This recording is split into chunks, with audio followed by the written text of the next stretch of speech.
Maghahapunan na pala pero una ko na munang pinakain yung mga alaga namin para kapag kumain na kami ng hapunan hindi sila manguli. Dahil nga medyo mainit-init pa itong kanin kaya naman ang ginawa ko hinalo-halo ko lang para lumamig na at hindi mahirapang kumain yung mga alaga namin. Tapos para naman sa ulam nila nung nakarang araw pala gumawa ako ng atay tapos nilagyan ko ng mga gulay. Atay pala ng baboy yan, pinakuluan ko lang tapos nilagyan ko ng mga gulay at grinay. Nalo ko nga lang din pala siya ng maigi para mas lalong lumasa yung ulam sa kanin. Napapansin ko nga rin kapag atay talaga ng pork or hindi naman kaya ng chicken yung ginagawa kong pagkain sa mga alaga namin, gustong-gusto talaga nila yon. At ayan nga, nilagyan ko lang yung kainan ng dalawang aso namin tapos magtitira ako dito sa mangkok para naman yan sa mga alaga naming pusa. Nilalagyan ko nga rin pala ng salmon oil yung pagkain nila kasi maganda daw yung benefits nito sa mga alaga natin. Sa pagkain pala ng mga alaga naming pusa, nilalagyan ko lang siya ng konting cat food. Eto naman si Buko, nung huling kita ko dito maayos pa yung itsura niya pero eto na nga yung itsura niya ngayon. Habang kumakain naman yung mga alaga namin, kailangan talaga silang bantayan dahil inaagawan nga ng asong maliit na to.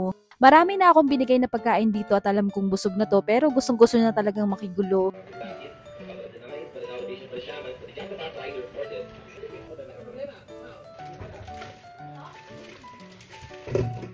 After ko magpakain ng mga alaga namin, naglinis lang ako ng kusina tapos mag-uumpisa na din ako magluto ng hapunan.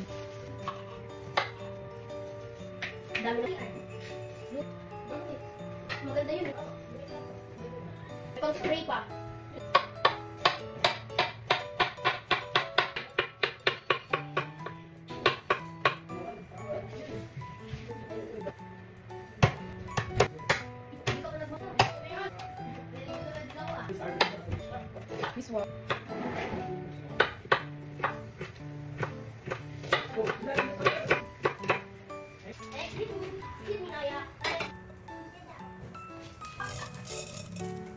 Naghiwa lang pala ako ng mga ingredients na kakailanganin ko tapos nagpainit ako ng mantika at nilagay ko na yung aswete. Nung kumulay naman na yung aswete, tinanggal ko na rin yung buto.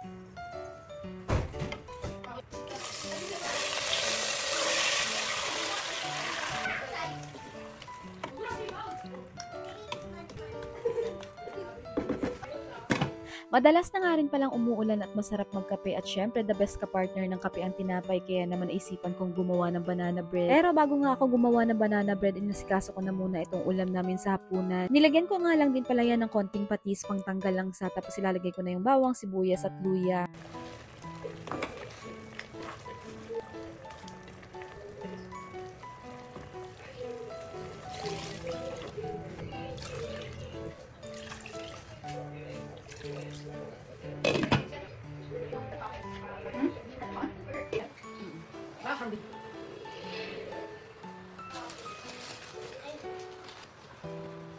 Yung sili?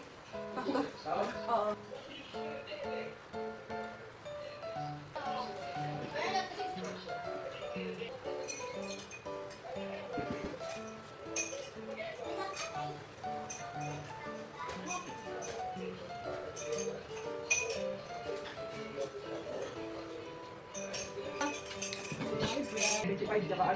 Yun nga, this week din daw yun.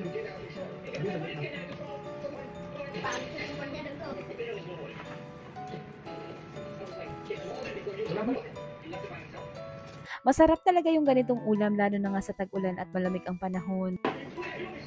Diba nagkita na sila?